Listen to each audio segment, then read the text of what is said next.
July August বিপ্লবে যাত্রাবাড়িতে গুলিবিদ্ধ হয়ে নিহত হয় রিয়াজ মিয়া। এখন তার স্ত্রী ফারজানা হিসেবে নিজেকে দাবি করছেন এই দুই নারী। একজন আদালতে, আরেকজন হত্যা মামলা দায়ের করেছে ফতুল্লা থানায়। রহস্য অনুসন্ধানে কাজ শুরু করে দেশ টিভি টিম। ফারজানা নামে ঢাকার আদালতে করা মামলার বাদীকে পাওয়া যায় নিহত রিয়াজের নারায়ণগঞ্জের বাসায়। তার দেয়া তথ্য প্রমাণ বলছে এই নারী নিহত রিয়াজের স্ত্রী। আর্থিক সহযোগিতার কথা বলে অনেক রকমের কাগজপত্র আমারতে নিচ্ছে। এখন যদি আমার কাগজপত্র ফেক করে মামলা করে সেটা তো আমি জানি না। যখন আমি জানতে পারি যে হ্যাঁ আমার কাগজপত্র নিয়ে মামলা করা হয়েছে, এরকম নির্দোষ মানুষরে ফাঁসানো হয়েছে, তখন আমি না কোর্টে যাই। কোর্টে যায় যে জানতে পারি হ্যাঁ শিওর আমার কাগজপত্র দেয়া যে মামলা করা হয়েছে, আর হ্যাঁ দাবি করছে যে হ্যাঁ আসল ফারজানা। তাহলে ফারজানা সেজে মামলা করা প্রতারক নারী কে?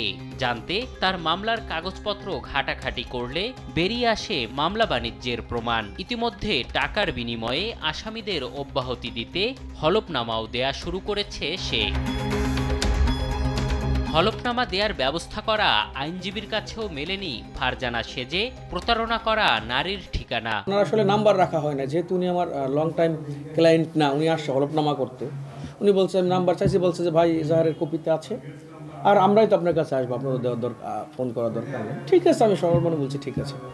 ঘটনাটা তো আসলে এইটা আসলে একই নামে দুইজন ব্যক্তি, এটা আসলে অভাবনীয়, চিন্তার করা যায় না। তবে তার করা মিথ্যা মামলা হয়রানির শিকার অনেক নিরীহ মানুষ। বাদ পড়েনি এ মাছ বিক্রেতাও। রাজনীতি বা সংঘাতে না গিয়েও প্রতারক নারীর করা হত্যা মামলার আসামি তিনি।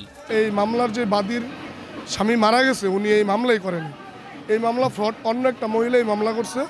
তো এইটা নিয়ে আমরা হয়রানির শিকার, এখন ব্যবসা বাণিজ্য করতে পারতেছি না।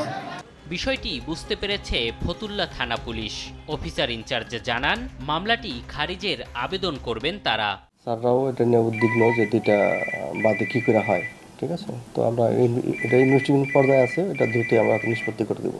এটা আসলে আমাদের পর্যন্ত আসে নাই, আর এটা আদালতের ওখানেই উপস্থাপিত হয়েছে, এবং যারা লয়ার যারা এটা উপস্থাপন করছে তারাও নাকি এটা আদালতে দুঃখ প্রকাশ করছে বিষয়টি নিয়ে। বিষয়টি নজরে আসার পর দুই ফারজানাকেই আদালতে হাজির হওয়ার আদেশ দেয় আদালত। তবে তারপর থেকেই লাপাত্তা প্রতারক ফারজানা।